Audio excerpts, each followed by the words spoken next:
ప్రస్తుతం మనం చూసుకుంటే కనుక రాజనగరానికి సంబంధించి అంటే బత్తుల బలరామకృష్ణ మనతో పాటు ఉన్నారు. బత్తుల బలరామకృష్ణతో మాట్లాడే ప్రయత్నం అయితే మాత్రం చెప్పండి. అంటే ఇప్పుడు రాష్ట్ర వ్యాప్తంగా జనసేన పార్టీ రెండు స్థానాలను అయితే మనం ప్రకటించింది. అందులో రాజానగరం ఒకటి, రాజోలు ఒకటి. రాజానగరం నుంచి దాదాపుగా మీ పేరు అయితే మాత్రం వినిపిస్తుంది. ఏ విధంగా అసలు ఎలా ఉండబోతుంది, మీరు ఏ విధంగా బరిలోకి వెళ్ళబోతుంది? అందరికీ నమస్కారం. భారతీయులందరికీ కూడా రిపబ్లిక్ డే శుభాకాంక్షలు. ఈరోజు మా యొక్క జనసేన పార్టీ అధ్యక్షులు శ్రీ పవన్ కళ్యాణ్ గారు ఏదైతే RRR అనే క్యాప్షన్తో అనౌన్స్ చేశారో దానిలో ఉన్న నిగూఢ రహస్యం ఏమీ లేదు. భారతదేశానికి పూర్తి స్థాయిలో స్వతంత్రం వచ్చినటువంటి రోజు ఈ రోజుని.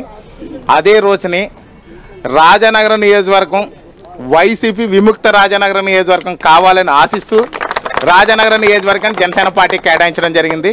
అదేవిధంగా గత ఎలక్షన్లో జనసేన పార్టీ తరఫున గెలిచినటువంటి రాజోలు నియోజకవర్గాన్ని కూడా ఈరోజు ప్రకటించడం జరిగింది. ఇందులో RRR రిపబ్లిక్ డే శుభాకాంక్షలు. 2 రాజానగరం ప్రజలకు కూడా శుభాకాంక్షలు, రాజోలు ప్రజలకు కూడా ప్రత్యేక శుభాకాంక్షలు. జనసేన పార్టీ టికెట్లు అనౌన్స్ చేస్తున్నామని ప్రస్తుతానికి అయితే మనం చూసుకుంటే కనుక రాజానగరం నియోజకవర్గానికి సంబంధించి సంబరాలు అంబరాన్ని అంటే విధంగా ఇటు కార్యకర్తలు అందరూ కూడా సంబరాలు చేసుకున్నారు. దాదాపుగా అయితే బత్తుల బలరామకృష్ణ పేరైతే మాత్రం ఖరారు అయిపోయినట్లు కూడా తన ఆనందాన్ని అయితే మాత్రం వ్యక్తం చేస్తున్నారు. అయితే రాష్ట్ర వ్యాప్తంగా ఇటు రాజోలు, రాజానగరం 2 స్థానాలని జనసేన అయితే మాత్రం రిపబ్లిక్ డే సందర్భంగా RRR సుముహూర్తంగా అయితే మాత్రం 2 స్థానాలని ప్రకటించినట్లు కూడా తెలుస్తుందని కూడా మనం చెప్పుకోవచ్చు. Right Satish, thank you.